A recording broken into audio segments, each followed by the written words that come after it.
Hello. So today I want to talk about gaslighting. Okay, so I was just walking up the road just now on my way home in my own little world with my shopping, and a guy quite far ahead of me makes way on the pavement for me to pass. Too far ahead, not even necessary. There's loads of room on the pavement. There was no need for this gesture, so it was kind of like, you know, it wasn't a helpful gesture. It was just, I don't know, whatever. Anyway, so I go through and pass him. He passes me back, and as he passes me, so he's now behind me. So he's talking to my back. He says, "Beautiful woman." He didn't say "beautiful woman?" or he didn't even say it in a form of a compliment. He said it as a statement, "Beautiful woman." It has a full stop on it, okay? Now, like, to me, I don't have an opinion on that. Like, I don't agree or disagree with him. It's not for me. Do you know what I mean? It's just his opinion. It's kind of, he's also saying it to my back, to the world, to the universe behind me. So I don't feel obliged to say anything. Like, I don't need to engage with this person if I don't want to.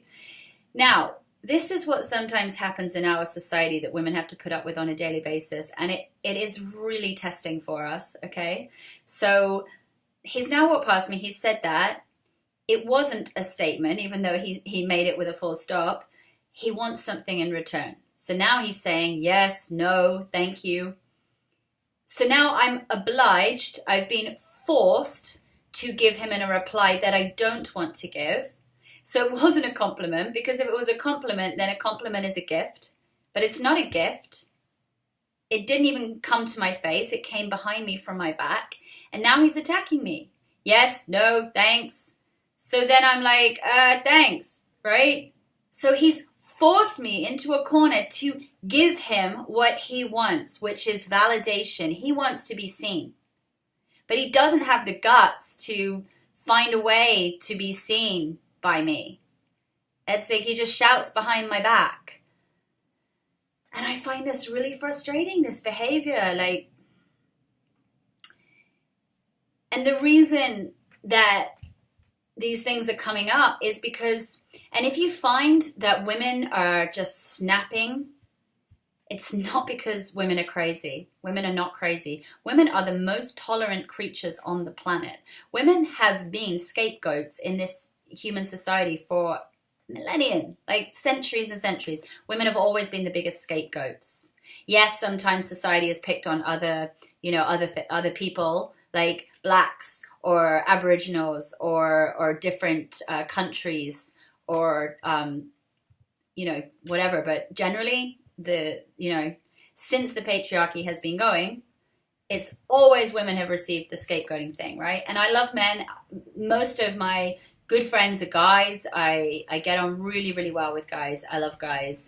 Like, this is not an anti-men thing, which is the other thing. If you say anything, which is, you try and express how you feel about receiving that and having to put up with that all the time, of having to validate someone that you don't even know and then pretending that they're giving you something when actually they're asking you for something that you don't want to give, and then they force you to give it by attacking you if you don't. It's like, it is crazy making. And it upsets me a lot because it feels violent, actually.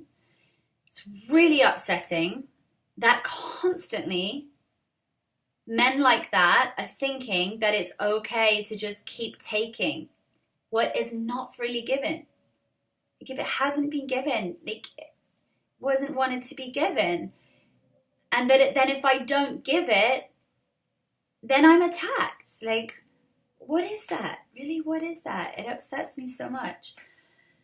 So, gaslighting, and I mean, I can do a quick search to actually get the definition online, but gaslighting is crazy making, okay? And I'm not saying that women are the only ones that get gaslighted at all. It's a psychological form of abuse that can be done to men too. It's horrific. Like, this is not a man versus women thing. This is a particular behavior about certain men that behave in a, I don't know what the word of it is, but yeah, scapegoating women, men that scapegoat women do that all the time. And I don't know what they get out of it, to be honest. But yeah, so gaslighting is when you're kind of, the way that it's expressed here is that, it's seeking to sow seeds of doubt in a targeted individual. I've had this so many times, so that you question your own memory, your perception, and your sanity.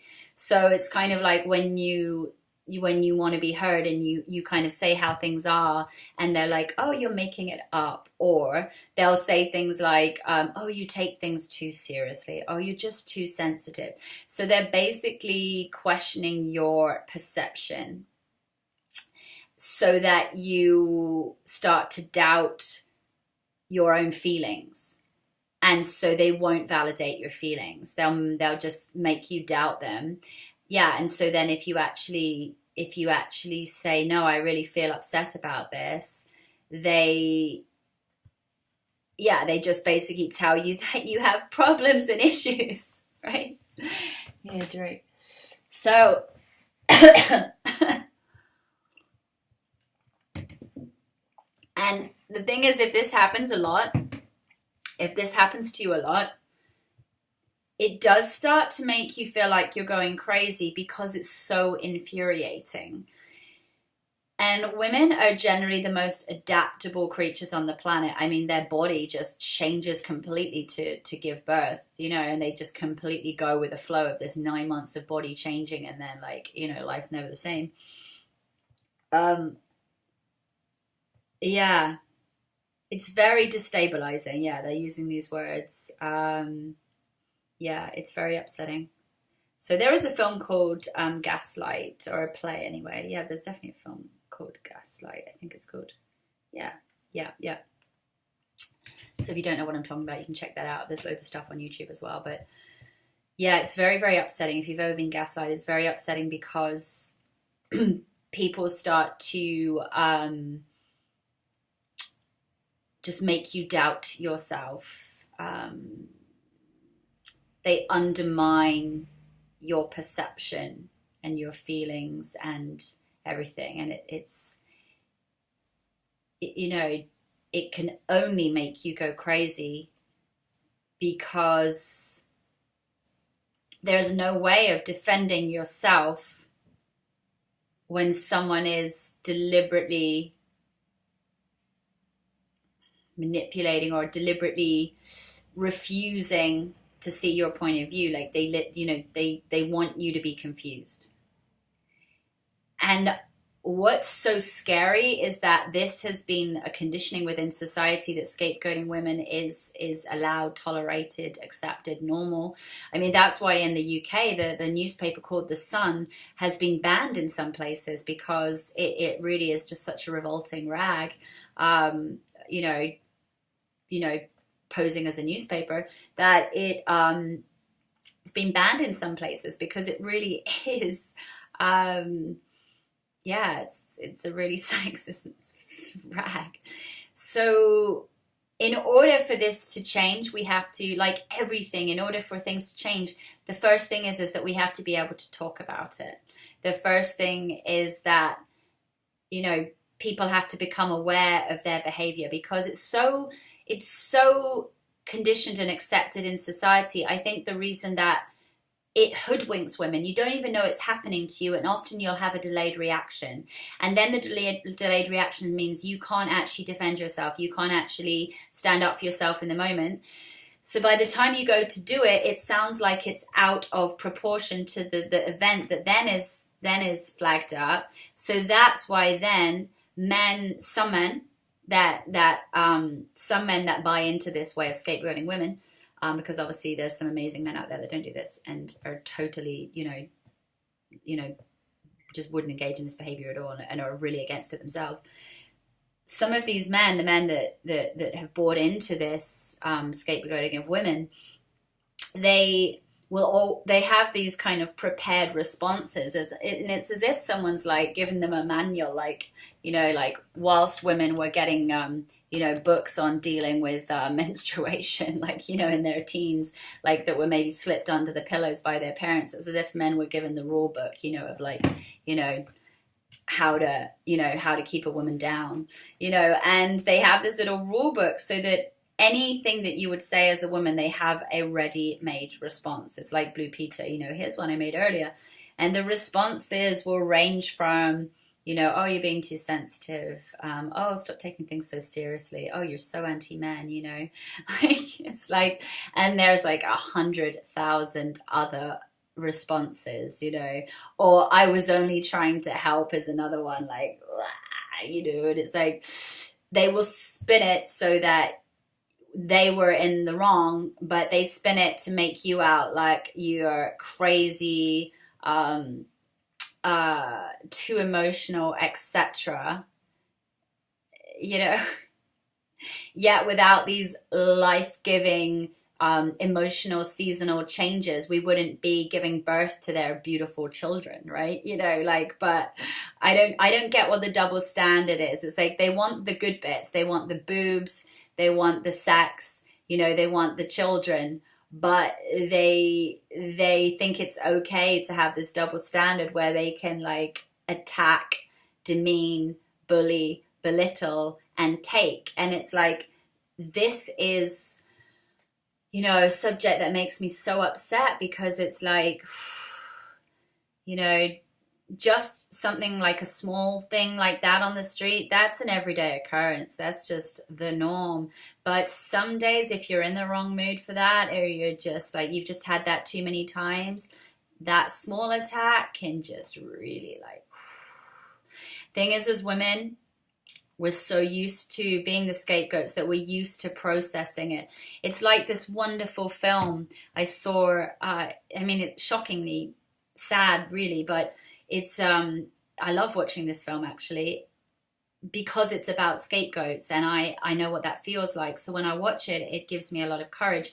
And it's about the black women who in America were working for NASA as mathematicians and scientists and engineers, and they were being treated as subhuman. And every time that the women needed the toilet, they'd have to run to the colored toilets, as they used to call them back then.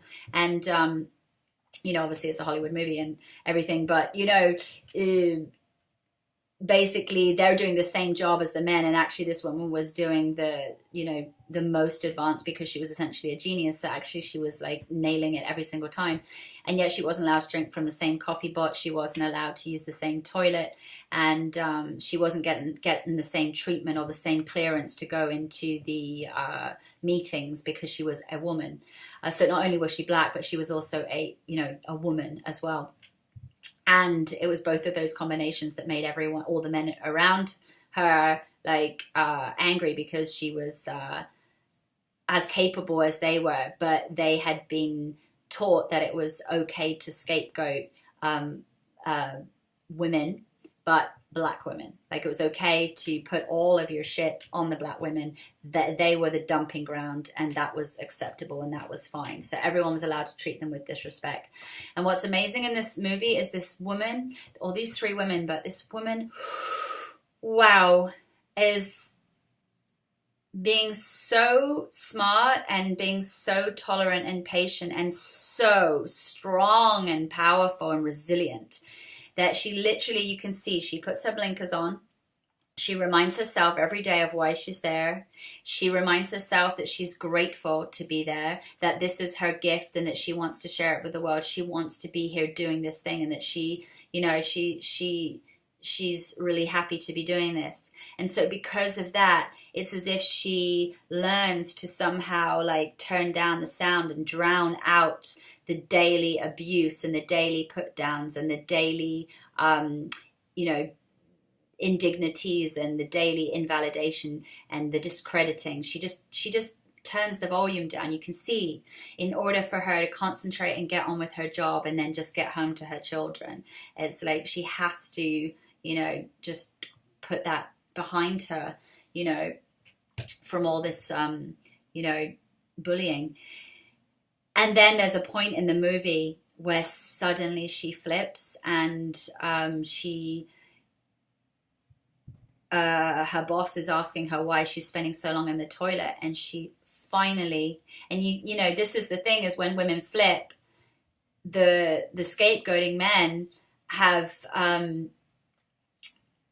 already have a response to that, which is, oh, look, we were right. Look, she's crazy. You know, she's got no control over her emotions. You know, she's out of control. You know, she shouldn't be in here. She's not professional enough, etc. Right? So the injury is like up to here already for this woman, and like they're just adding to the insult till she's just like, you know. So she has no other way to deal with that than to explode, because she has been shoving down this emotion for like, you know, 20, 30 years. And finally, like a volcano, the natural reaction is that this stuff has to get out of her body. And I was reading a woman on Instagram yesterday who I met recently, who was saying that if we shove emotions inside our body, we get ill. And it's so true. You know, we have to let them out. So whether that's through physical exercise or dancing or chanting or talking, we have to release the energy. And that's what she does. She explodes at her boss, and she explains to him that she's not allowed to use the coffee. She has to run a half an hour to get to the toilet and back again in the rain, etc. She just wants to get on with her job. She has to deal with all these people looking at her like she's a freak. I mean, just talking about it makes me want to watch this movie right now, because like, I just so relate to this woman so much. You know, throughout my life, I've had experiences of this where my voice has been silenced, and where I've been shut down and refused to have my feelings met and heard and being invalidated. And it is crazy making. It literally drives you nuts. And yeah, so, you know, because of that, who knows what happened in real life. But in the movie, you know, obviously the very sexy Kevin Costner goes and, you know, gets an axe and just bangs down the sign on the toilets that segregates, you know, the people of different colors. And he says, right, you know, there's no more of that. Like she has a toilet. There's no more 2 coffee pots, whatever, you know.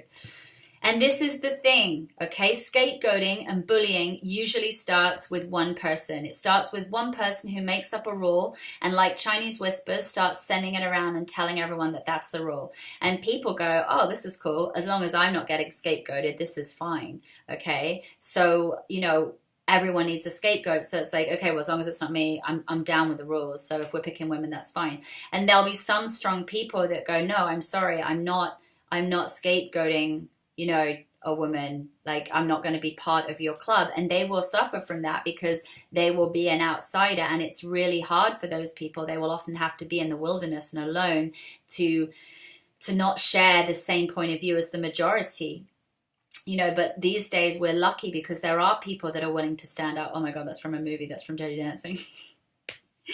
There are people that are willing to stand up for what they believe in, you know. And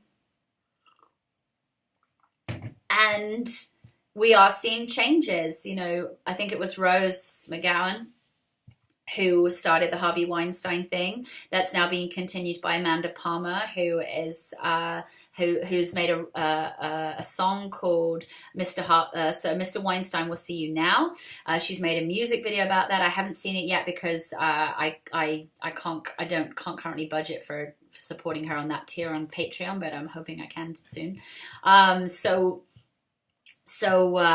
You know, I want to see all her stuff, because I'm just, you know, I am such a big fan of hers, and I'm always telling everyone about her. Her book's there. That book there.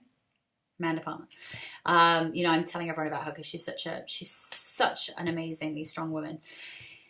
And, you know, we have Rose McGowan, we got Amanda Palmer, and then because of, and forgive me, I might have Rose McGowan's name wrong. It sounds like it's not right, but I do follow her on Instagram, so let me double check.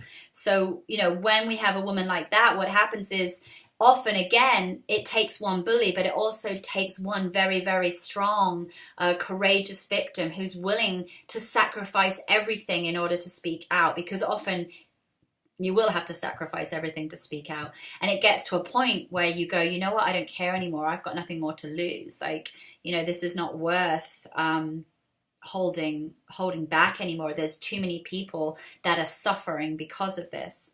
Let me have a look just so I can make sure I haven't got the names wrong. Yeah, it's Rose McGann. Good, I got something right today. Yeah, and so because of that, so many women have spoken out, and suddenly out of nowhere, there's all these hundreds of people, and then of course the scapegoating men already have their response prepared, which is, well, why are you coming out now? Oh, you know, you women are prostitutes because you were happy to do it so that it gave you the career you wanted, etc. And I'm not even going to get started on that conversation because it's too huge, but you know, you have no idea, like, you know, how women have been pigeonholed into a corner, you know, like the sacrifices they've had to make in order to get where they've wanted to get in their lives, to meet their dreams. And there's nothing wrong with wanting to meet those dreams, but the sacrifices that some women have had to make or chosen to make, you know, because they've been put into a corner with like two daggers, it's like, you know, that it's not really giving you a choice, right? So it is shocking. And I was speaking with an actress yesterday who's feeling very upset. She's in the grieving process because her career is just not happening, because part of it is that she's not willing to put up this with sexual harassment in the acting industry, and that's all she's finding, or she's finding that she never really has a voice. And I said to her, well, that's unfortunately what happened to me. I decided that I wasn't willing to be a puppet. It was just too violating for my nature. It just wasn't who I am, and I was having to be something I wasn't in order to fit into an industry that just didn't accept me as I was. So I had to make the sacrifice, and there was some grieving because there was this feeling like I just don't fit in anywhere. But as I said to her, it's not that you can't act. You're probably a brilliant actress, but you just can't act within those terms and conditions. So you've got to create your own. You've got to create an alternative. You've got to do something your own way. And that's what I've been setting up in Creative Rebel Club, you know, which is how to do that. And I think it's so important. Anyway, I keep saying that I'm going to make these vlogs shorter and shorter, and I think they seem to be getting longer and longer, and I'm really sorry about that, because I don't really want to be doing really long videos, because I know it's just too long to listen to. I know that, you know, to listen to someone for more than 5 minutes is can be a bit of an earful. And I don't want to say that because I'm conditioned to put myself down as a woman and say, oh my God, women, you just talk, clack, clack, clack, clack. I don't want to do that, because that's also part of our conditioning. And you know, there's plenty of radio stations where men talk for hours on end, and it's perfectly acceptable. So it's if you want to listen, listen. If you don't. That's totally cool. But if you do listen, I really would love to have your feedback, because this is a two-way street. This is a conversation that I start and you add to, you know, and please be supportive. You know, like I said in the very first video, is it necessary? Is it kind? Are good words to live by when commenting? But at the same time, I also want this to be a space where there is no judgment, that you have freedom of speech. If I don't want to reply, I'm not going to. You know, if something you say upsets me, I have to do my own work to process that. So I'd rather that you try to avoid that, because it just takes up of my time and energy. What, you know, I'm not getting paid to process that. I'm not getting, like, you know, a reward for processing that. Like, you know, it's just taking. Do you know what I mean? So, you know, if anything I've said really, really upsets you, and I appreciate that these are really heavy subjects, then, you know, then share your feelings, you know, in return in the comments, because, you know, this is to start a conversation. This isn't about attacking people. This is saying there's a certain group of people in society that are behaving in a way that is really damaging and abusive. And it only stops by us saying no more. I'm sorry, but we've had enough. We're not putting up with this anymore. And it's going to take a long while for women to kind of unravel all of this crazy making abuse, because to the most part, it's invisible. It's not something you can always articulate, because it's been going on for so long. Like I said, it's like a hoodwink. It's like, and you're like, what just happened? And something happened because you feel it in your body. You're like, that wasn't right. But you can't put your words into it because you're so conditioned to accepting it. And there's this script that's been given that has been going on for so long that, I think it's going to take a while for men and women who care about healing this to really kind of get to grips with what it is exactly that's going on, and to unravel it and how to respond to it. And if you have a better way for me to approach, like the man in the street that I started with that conversation, if you have a comment on that, please feel free to add one. And remember, opinions are like arseholes. We all have one, and you're entitled to one, but it doesn't mean I share the same opinion. But yeah, so I don't have time in my life to chase that man down the street and to start getting into a conversation about feminism and sexism and the patriarchy, etc. Do you know what I mean? It's like, I can't do that. I don't know anything about that man. I also have to be mindful to protect myself. That man could be, if he's abusive verbally, behind my back as he walks away, already taking from someone he doesn't even know in the street, and if I go and confront him, he could physically attack me. So I also have to be aware he could be like, if he's a scapegoating man and he's already started that, and if I get lured into what he wanted, which is more validation, and I go and give it to him, he's like, well, hey, yay, awesome. Like I can dump all my, my shit on this one. We got a live one. Yeah. This is great. I'm getting all the attention I need. This is wonderful.